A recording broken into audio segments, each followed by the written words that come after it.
तेरा वचन मेरे पाँवों के लिए दीपक है और मेरे मार्ग का उजियाला है। तेरा वचन मेरे पाँवों के लिए दीपक है। पहला पाठ सैमुअल का दूसरा ग्रंथ अध्याय 7 पद संख्या 4 से 5, 12 से 14 तथा 16। प्रभु की वाणी नातान को ये कहती हुई सुनाई पड़ी, मेरे सेवक दाऊद के पास जाकर कहना, प्रभु ये कहता है, जब तुम्हारे दिन पूरे हो जाएंगे और तुम अपने पुरखों के साथ विश्राम करोगे, तो मैं तुम्हारे पुत्र को तुम्हारा उत्तराधिकारी बनाऊंगा और उसका राज्य बनाए रखूंगा। वह मेरे आदर में एक मंदिर बनवाएगा और मैं उसका सिंहासन सदा के लिए सुदृढ़ बना दूंगा। मैं उसका पिता होऊंगा और वह मेरा पुत्र होगा। तुम्हारा वंश और तुम्हारा राज्य मेरे सामने बने रहेंगे और उसका सिंहासन अनंत काल तक सुदृढ़ रहेगा। यह प्रभु की वाणी है। ईश्वर को धन्यवाद। भजन अनुवाक्य, उसका वंश सदा सर्वदा बना रहेगा। अनुवाक्य, उसका वंश सदा सर्वदा बना रहेगा। हे प्रभु, मैं सदा ही तेरी कृपा का गीत गाता रहूंगा। मैं पीढ़ी दर पीढ़ी तेरी सत्य प्रतिज्ञता घोषित करता रहूंगा। तूने कहा, मेरी कृपा सदा ही बनी रहेगी। मेरी सत्य प्रतिज्ञता आकाश की तरह चिरस्थायी है। अनुवाक्य, उसका वंश सदा सर्वदा बना रहेगा। मैं अपने कृपा पात्रों को प्रतिज्ञा दे चुका हूँ। मैंने शपथ खाकर अपने सेवक दाऊद से कहा, मैं तुम्हारा वंश सदा सर्वदा के लिए स्थापित करूंगा।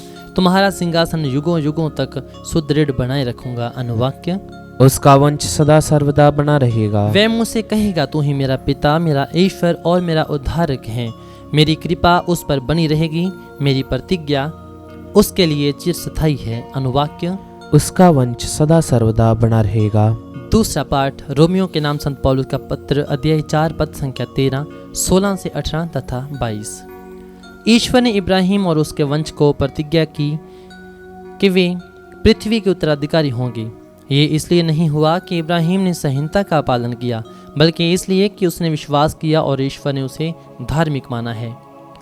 वह प्रतिज्ञा विश्वास पर और इसलिए कृपा पर भी निर्धारित रहती है।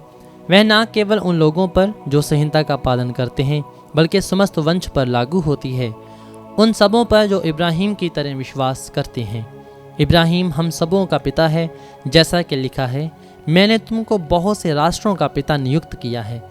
ईश्वर की दृष्टि में इब्राहिम हमारा पिता है।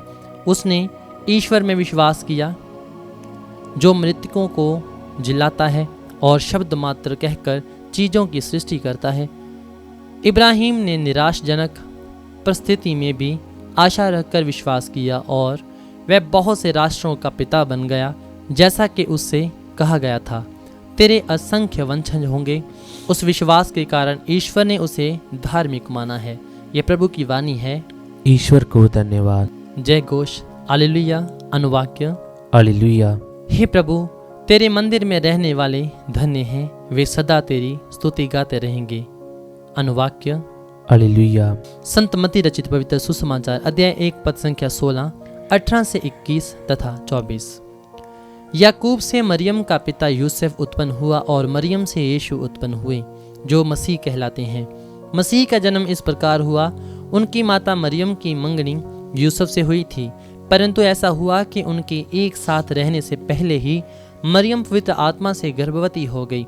उसका पिता यूसुफ उसे चुपके से त्याग देने की सोच रहा था, क्योंकि वह धर्मी था और मरियम को बदनाम नहीं करना चाहता था।